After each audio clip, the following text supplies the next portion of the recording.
Citta is always neutral. Manas functions in two ways. The functioning Vijnana is either good or bad. 104. 105 to 109. 110. In self-realization itself there are no time limits. It goes beyond all the realms belonging to the various stages. Transcending the measure of thought, it establishes itself as the result of discipline in the realm of no appearance. 111. That non-existence and existence is recognized, and multiplicity too, is due to erroneous attachment of the ignorant. The error is to see multiplicity. 112. If there is non-discriminative knowledge, it is not in accord with reason to say that individual realities exist. Because of mind, there are no individual forms, and, therefore, we speak of non-discriminative knowledge. 113. The sense organs are to be known as Maya, the sense fields resemble a dream. Actor, act, and acting. They do not at all in reality exist. 1. 114. 115. 116-117. 118. 119. 120. According to worldly knowledge everything exists, but in ultimate truth none exists. In ultimate truth, indeed, one sees that all things are devoid of self-substance. Although there is no self-substance, there rises something which one perceives as objective reality. This is called worldly knowledge. 121. If things are regarded as existing by themselves, they exist because of their being so designated in words. If there were no words to designate their existence, they are not. 1. This verse is missing in way. 122. That which exists only as word and not as reality. Such is not to be found even in worldly knowledge. This comes from the nature of reality being erroneously understood, for no such perception is possible. 123. If such errors were granted, it would not be possible to talk about the non-existence of self-substance. As the nature of reality is erroneously understood, there is something perceived where there is really no self-substance. All is indeed non-existent. 124. What is seen as multiplicity is the mind saturated with the forms of evil habits. Because of mental delusions one clings to forms and appearances regarding them as objective realities. 125. Discrimination is cut asunder by non-discriminating discrimination. The truth of emptiness is seen into by non-discriminating discrimination. 126. Like an elephant magically created, like golden leaves in a painting, the visible world is to the people whose minds are saturated with the forms of ignorance. 127 to 128. 129.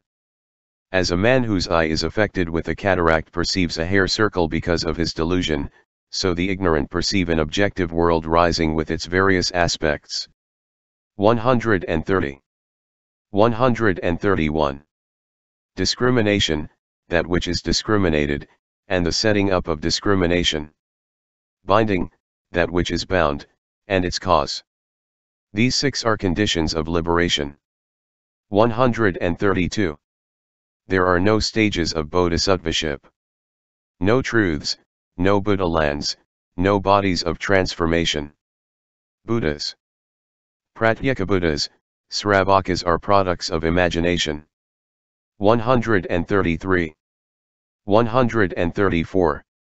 Mind is all, it is found everywhere and in every body. It is by the evil-minded that multiplicity is recognized, there are no recognizable marks where mind only is. 135 to 137. 138. The constructing of appearances created by delusion is the characteristic mark of paratantra knowledge. The giving of names to these appearances regarding them as real individual existences is characteristic of the imagination. 1. 139. When the constructing of appearances and names, which come from the union of conditions and realities, no more takes place. We have the characteristic mark of perfected knowledge. Point 2. 140. The world is everywhere filled with Buddhas of maturity, 3 Buddhas of transformation, 4 beings, Bodhisattvas and Buddha lands. 141. The issuing 5 Buddhas, Dharma Buddhas, transformation Buddhas and those that appear transformed. They all come forth from Amitabha's land of bliss. 142. What is uttered by Buddhas of transformation and what is uttered by Buddhas of maturity constitute the doctrine fully developed in the Sutras, whose secret meaning you should know. 143. What is uttered by the Bodhisattvas and what is uttered by the teachers? They are both what is uttered by the Buddhas of transformation and not by the Buddhas of maturity. 144. All these individual objects have never been born, but they are not exactly non-existent either. They resemble the Gandharv's castle, a dream, and magical creations. 145. Mind is set in motion in various ways, and mind is liberated. Mind rises in no other way, and mind thus ceases. 146. The mind of all beings is that which perceives something like objective reality, and this mind is the product of imagination. In mind only there is no objective world. When one is released from discrimination there is liberation. 147. Brought together by the evil habit of erroneous reasoning, discrimination asserts itself. Hence the evolution of this fallacious world. 148. Relative knowledge takes place where there is something resembling an external world. Transcendental knowledge one belongs to the realm of Suchness. When a turning back takes place, there is a state of imagelessness, which is the realm of the wise. 149. 150. By reason of false imagination all things existent are declared unborn. As people take refuge in relative knowledge, they get confused in their discriminations. 151. When relative knowledge is purified by keeping itself aloof from discrimination, and detached from imagination, there is a turning back to the abode of Suchness. 152. Do not discriminate discrimination, there is no truth in discrimination. This world of delusion is discriminated as to that which is perceived and that which perceives, but in reality there is no such dualism in it. It is an error to recognize an external world, the conception of self-substance is due to imagination. 153. Imagining by this imagination, self-substance is conceived to rise by the conditions of origination. An external world is recognized in distortion, there is in fact no such external world, but just the mind. 154. To those who see the world clearly and properly, the separation between that which perceives and that which is perceived ceases. There is no such external world as is discriminated by the ignorant. 1. As to the distinction between Jnana and Vijnana cp.135 et sec. 155. When the mind is agitated by habit energy there rises what appears to be an external world. When the dualistic imagination ceases there grows transcendental knowledge, the realm of Suchness, the realm of the wise, which is free from appearances and beyond thought. 156. 157. From the union of mother and father, the alaya gets connected with manas. Like a rat in a pot of ghee, the red together with the white grows up. 158. Through the stages of pasi, ghana, and arbuddha, the boil grows. An unclean mass bearing a variety of karma. Nourished by the wind of karma and the 4 elements, it comes to maturity like a fruit. 159. The 5, and the 5. And the sores are 9. Nails, teeth, and hair are supplied. When ready to spring forth it is born. 160.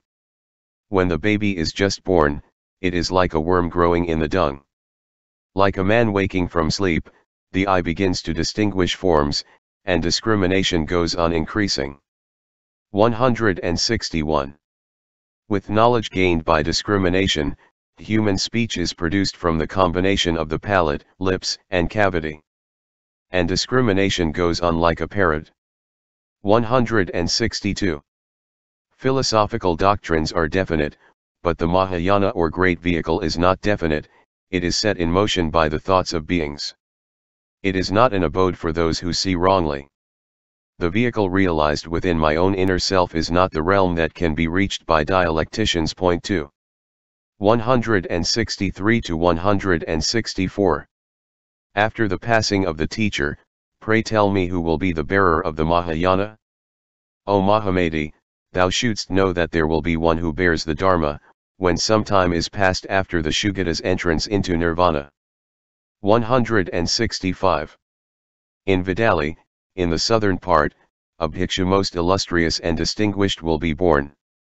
His name is Nagavaya, he is the destroyer of the one-sided views based on being and non-being. 166. He will declare my vehicle, the unsurpassed Mahayana, to the world. Attaining the stage of joy he will go to the land of bliss. 167. 168.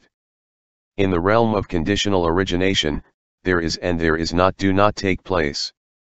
Those who imagine something real in the midst of conditional origination say, there is and there is not, but these philosophical views are far away from my teaching. 169. The giving names to all things existent has always been going on for hundreds of generations past. This has been repeated, is being repeated constantly. An endless mutual discrimination is thus taking place. 170. If this designating does not take place, the whole world falls into confusion. Thus names are established in order to get rid of confusion. 171. Things existent are discriminated by the ignorant in the threefold form of discrimination. There is delusion from discriminating names, from conditional origination, and from the notion of being born. 172. The philosophers argue that the primary elements are unborn and like the sky are imperishable. But in reality there are no individual self-substances and the notion itself belongs to discrimination. 173. Individual existences are appearances, images, like Maya, like a mirage, a dream, a will made by a revolving firebrand, the Gandharv's castle, an echo. They are all born in the same manner. 174. Non-duality, suchness, emptiness, ultimate limit, essence, non-discrimination. All these I teach as belonging to the aspect of perfected knowledge. 175. Language belongs to the realm of thought, the truth becomes thus wrongly represented. Transcendental knowledge being discriminated by thought falls into a duality. Therefore, transcendental knowledge is something not imagined. 176 to 177. 178. The whole existence is not perceived by the ignorant as it is perceived by the wise. The whole existence as it is perceived by the wise, has no marks of individuation. 179. As a spurious necklace, not of gold though looking like it, is imagined by the ignorant to be of genuine gold, so all things are imagined by those who reason wrongly. 180. 181. Things have no beginning, no end. They are abiding in the aspect of reality. There is no creator, nothing doing in the world, but the logicians do not understand. 182. Whatever things that are thought to have been in existence in the past, to come into existence in the future, or to be in existence at present. All such are unborn. 183 to 184. 185. This world is just a sign, one indicative of reality. Apart from the sign, nothing is produced, nothing is destroyed. 186 to 187. 188 to 189. 190. Existence in its conditional relations cannot be described as unity or diversity. It is just in a general way of speaking that there is birth, cessation, and destruction. 191. Emptiness unborn is one thing, emptiness born is another. Emptiness unborn is the better, because emptiness born leads to destruction. 192. Suchness, emptiness, the limit, Nirvana, and the Dharmadhatu, the various will-made bodies. These I point out as synonymous. 193. Those who discriminate purity according to the Sutras, Vinayas, and Abhidharmas, follow books and not the inner meaning. They are not established in egolessness. 194 to 196. 197. The visible world is likened to the hare's horns as long as all beings go on discriminating. Those who discriminate are deluded just like a deer running after a mirage. 198. By clinging to discrimination, more discrimination goes on. When the cause of discrimination is put away, one is disengaged therefrom. 199 to 200. 201. Transcendental knowledge is deep, exalted, far-reaching, and perceives all the Buddha countries. This I teach for the sons of the victorious one. For the Sravakas I teach transitoriness. 202. The triple existence is transitory, empty, devoid of the ego and what belongs to it. Thus I teach the doctrine of generality to the Sravakas. 203. Not to be attached to anything existent, truly knowing what the truth of solitude is to walk all alone. The fruit of pratyekabuddhahood which is above speculation is what I teach. 204. External objects are imagined, those endowed with corporeality are dependent on relative knowledge. Being deluded they see not themselves, therefore a mind is evolved. 205-206. 207 and 208. 209. 210. 211. There are four psychic powers. That which comes from the maturing of the disciplinary exercises. That which comes from the sustaining power of the Buddhas, that which rises from entering into the various paths of living beings, and that which is obtained in a dream. 212. The psychic power which is obtained in a dream, that which comes from the power of the Buddhas, and that which has its birth by entering the various paths of beings.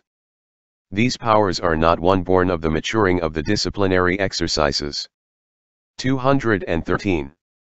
The mind being influenced by habit energy, there rises a something resembling real existence. As the ignorant do not understand, it is said that there is the birth of realities. 214. As long as external objects one are discriminated as possessing individual marks, the mind is confused to being unable to see its own delusion. 215.